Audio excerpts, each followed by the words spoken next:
All right, boys and girls, I'm going to see if I can do this in one take. Welcome, my name is Jason Stapleton, and as I told you guys a couple of days ago, I was going to be releasing a video called The 3 Steps to Influence, and this is mainly geared towards coaches and consultants or people who are in a niche where they're the primary face of their brand and their company. And it doesn't mean you can't use this stuff in any aspect of your life, where you're trying to convince your boss to give you a promotion, or trying to convince your spouse where to go to dinner. There's lots of things you can use influence for, but what we're going to talk about specifically today is what's required to have it in the capacity of being an influencer or somebody who is the primary brand of their company. And so the first thing that you need to understand about influence is that it's not manipulation. We're not trying to trick somebody. We're not trying to manipulate them into doing something they don't want to do. We're not being underhanded or mischievous in any way. What we're trying to do is we're trying to convince them that what we have has value beyond what it is that we're charging for the service. So in reality, the truth is we're creating a reality shift in people's minds. So for example, if you train people how to lose weight, when they walk in to talk with you, there is a sense of apprehension because they've no doubt tried to lose weight in the past and they've been unsuccessful at it, and they're continuing to get fatter and fatter, and if they do manage to lose a little bit of weight, they put it right back on again. And so here you are standing in front of them, offering to solve their problem the same way 50 other guys has offered to solve their problem. So what is it that is going to convince them, to differentiate you from the rest of the people, that you really have the answer for them? Well, you have to provide them a solution and a comfort level beyond what anybody else has been able to do. And the nice thing about this is when you do it right, you can charge pretty much whatever you want to. See, I use fitness as an example because fitness is commonly something that is a standardized commodity that you purchase.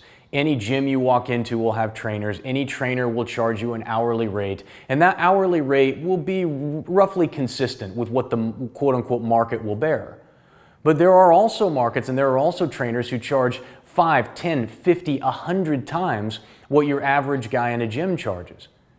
Now, I would love to tell you that that guy who's charging 10 times more for his product or for his services is worth 10 times more.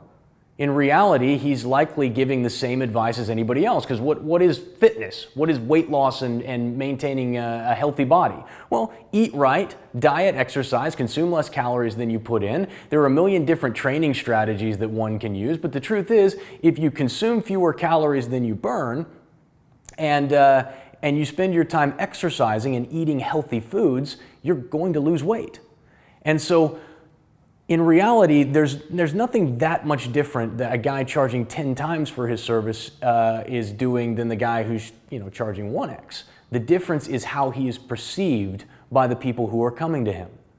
So the first thing that we need to understand about influence, the first thing that it requires before anything else, is it requires fascination.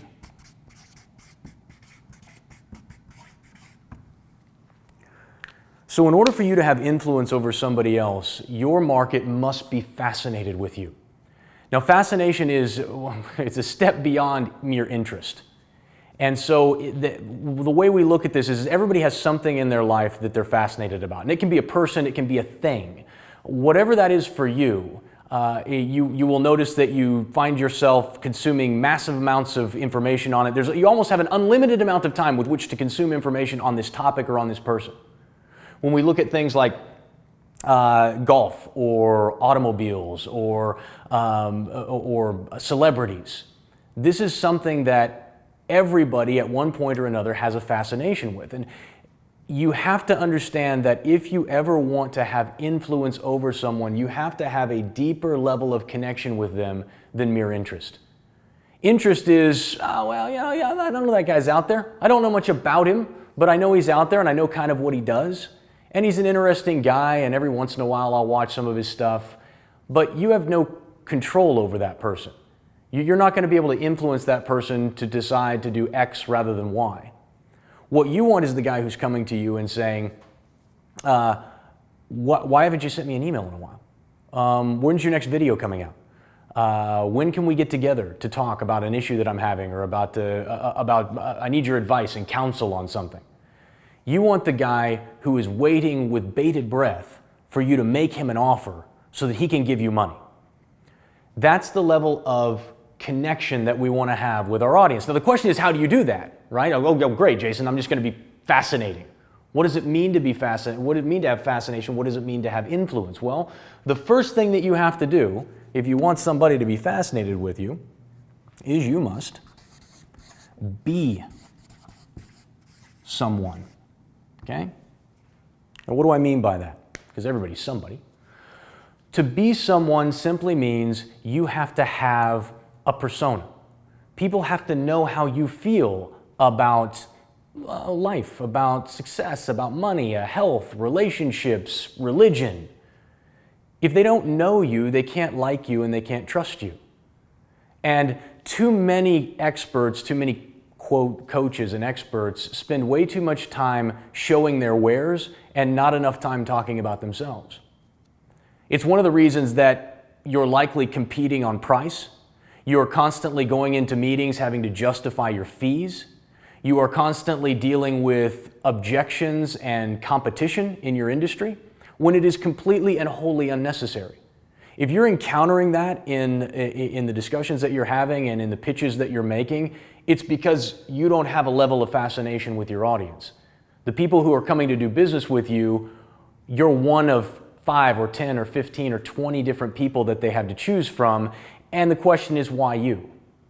And so having fascination means first defining who you are. A lot of times the way I teach my clients is this starts with a simple origin story. Where do you come from? What drives you as a person? Where did you learn the skill that you have now? Why are you passionate about it, and why should they be passionate about it? These are the types of things that let them know who you are so that they can then create a level of fascination with you. What we're really trying to achieve when we say be someone is we're trying to achieve a level of celebrity and recognized authority in what we do. If there are 500 people who do something similar to what you do, you want to be on top of them. You want to be the celebrity.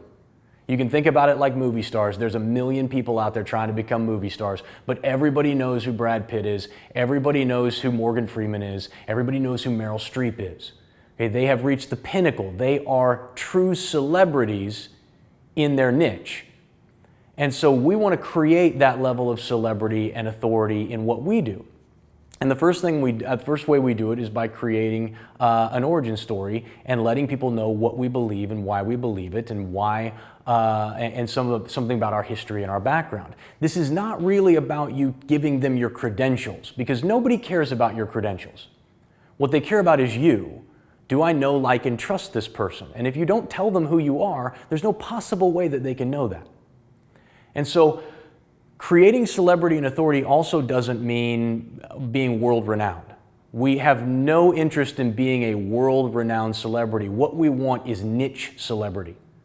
You might be completely unknown to the outside world and to 99% of the population, but to the 0.5% of the population that matters to you, the people who will actually buy your coaching and consulting products, you need to be the most well-known person in that space. I'll give you an example. The first company that I started, Trade Empowered, was a company that helped other people learn how to trade in the currency markets. And over the course of several years, I became really the most well-known coach who taught currency trading in the world. We had one of the largest companies and most well-respected companies that worked with that. The people that I hired then became celebrities by themselves because of their attachment to me. And they were all able to create incredible careers teaching other people what they loved to do and what they were passionate about and what they had a unique skill in doing. But if you are outside of the currency trading niche, you didn't know who I was. You had no clue who I was. The second time I did this in brand building was when I started a podcast talking about politics and economics. And within a matter of a couple of years, I had the number one political podcast on iTunes. I had over 40,000 listeners a day. And I was one of the most well-known libertarian voices in America.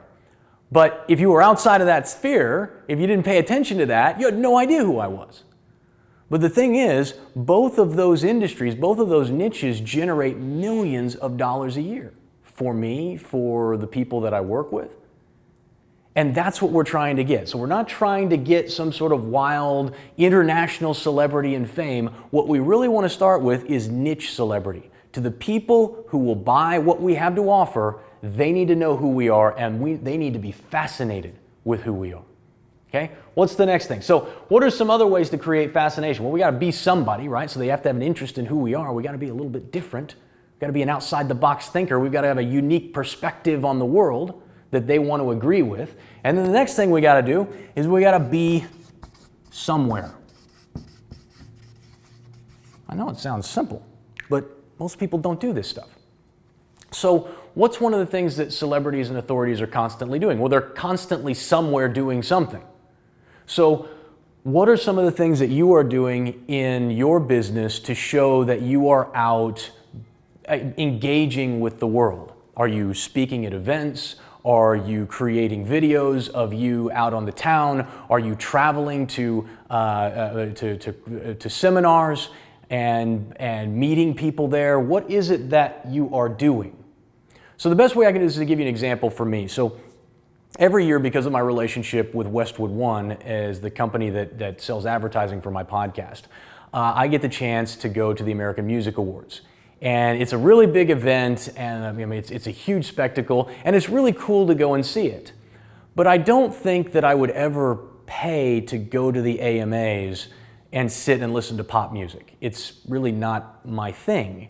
But I have an opportunity to go and be seen at the American Music Awards. I take pictures of myself at the American Music Awards. I post them out and say, hey, here I am at the American Music Awards. I'm someone of note. It creates both a place and celebrity status inside of my brand. And so you have to be doing some stuff like that. And you might not be in a position to be able to afford to go to the American Music Awards or to travel the world. You may be focused on your business. That's fine. But you need to be inside of your marketing budget. There needs to be this. There needs to be something where you are traveling, where you are visiting, where you are engaging so that you have a life that other people want to look at and they want to emulate. So if you're a coach selling how to start a small business and you're not showing people what the lifestyle can look like in being in that small business, you're doing yourself a disservice. Now, understand, do not go over the top with this. This is not about you showing your Ferrari and showing your gigantic house and being super douchey about the way that you show where you are and who you are. This is really about you providing yourself the opportunity to get out and engage and let people see you living out the values that you talk about and the story that you tell about yourself. So you have to be someone, you have to be somewhere, and the last one is do something. Okay? What do I mean, do something? Well, once people know who you are, and once they see you out in the world, what are you doing out there? And this gets confusing because a lot of times you, for example, if you have a podcast or if you are doing a video, you might say, hey, last weekend I was in Cincinnati meeting my grandmother. Okay, that's a pretty normal thing to do. And if you have done these other things correctly, what's going to happen is the people who follow you are going to want to know, hey, where's the pictures of you with your grandma? If you want evidence of this, just take a look at any celebrity in America today, because what are they? People who are celebrities in a society are constantly out doing, they become celebrities. We create a level of fascination with them because they're at the awards ceremony or they're meeting with other celebrities, and their attachment or closeness to celebrity increases our interest and desire to know more about them and what they're doing. But once they reach that level where everyone kind of knows them and they're used to seeing them all dressed up at the Oscars or the Emmys or at some other big event, all of a sudden, people start to be interested in stupid things like them going to the grocery store. So every time the Kardashian or Leonardo DiCaprio is caught coming out of a Ralph's in his t-shirt and sweatpants, it makes it into People magazine. They actually have a section in People magazine of celebrities doing normal stuff that you would never want to see anybody else doing. But celebrity status, people who have, when you have a level of fascination with someone, all of a sudden those little things become really important. So it doesn't matter really where you're going or what you're doing. If you've done these other two things correctly, when you're doing something, you need to be showcasing what you're doing. Now again, if you spend the money and you go to a seminar, for example, in February I'm going to be at Traffic and Conversion Summit. I go every year. And when we go to Traffic and Conversion, I'm going to be there. I'm going to be trying to grab some interviews with people and talk with some people about what they're doing in their industry so I can share it with you. That not only creates an attachment to celebrity and proximity to celebrity, but it also shows that while I'm there, I am doing something. I'm interacting. I'm showing you what's going on. These are the things that create a world where your prospects, where your clients become fascinated with who you are and what you're doing. And when you do this correctly, when you've done all three of these things and created the fascination that you need, influence becomes easy. I'll give you one last example before I let you go. Every year, year and a half, about every year, when I ran Trade Empowered, we would release a new bit of software, some trading system or strategy that we had developed. And we would do a big campaign leading up, kind of showcasing the software and talking about it before we ever released price and told anybody what it was worth. It was the old launch model that people used to do. Well, people still do it. It's not like it's old or out of date. It's very much still something people do. But at that time, it was brand new. It was all the craze. And so we would do this launch model, this 3 to 4 video campaign, and it would get to the point where we had so much influence and people had so much trust and confidence in me and what I was putting out that they would just call our offices up on the phone and they would say, hey, I'm not going to be here. I don't want to wait around for the thing to drop and for you guys to give price and open the doors up and all that. Will you just, I'm giving you permission, just bill my credit card, whatever it is. And Tina, who worked in our office, would always, she's like, but you don't know what it costs yet. We haven't told you what it costs. And they would say, oh, I don't care. I bought everything from Jason. I know his stuff is good. Just bill my credit card. I want it. That's what I talk about when people are standing in line, holding the money, saying, take my money, take my money. That's the kind of result you get when you create fascination and you have true influence over the people that you're trying to compel or you're trying to move towards action. And so if you are competing on price, if you find yourself constantly trying to justify your fees, if you are finding yourself constantly discounting or negotiating with yourself and people are still not wanting to work with you, it's because you haven't done this. You haven't created a level of fascination with them. And in order to do that, you have to define yourself, define where you are, and define what you're doing. You have to make yourself into someone that they want to work with. Someone that not just they want to work with, but they can't imagine working with anybody else. And if you do all three of those things, all of a sudden the buying pressure lifts. You walk in a position of power. It's no longer, do I want to pay for your service? Do I want your coaching or consulting? It's, how do I afford this? I know this is going to be expensive because Jason charges 3 times what anybody else charges, but I don't want to work with anybody else, so hopefully he's got a way that I can afford to pay for this. And that's really what we're talking about. Not whether or not you need the service, not whether or not you want it, but just how do I get it? So anyway, this is real simple. There's not a lot here. It's a couple of simple things that you can do. So if you haven't, here's your marching orders. Here's what I want you to do. If you have not defined who you are, if your audience doesn't know how you feel about wealth, business, success, money, health, religion, sex, all of that stuff, you need to start defining that in the work that you do. Second thing that you need to do is you need to start building into your advertising and marketing budget the chance to go places, not just to learn the information at conferences and at mastermind groups that you might be putting together, but also to showcase that to your audience and your customer base. And then finally, when you're there, be engaged in something and be displaying that, showing that to your audience, because that combination of things will create the fascination that you want, that will generate the influence. Guys, thanks so much for watching. I'll be out with more videos soon. Later.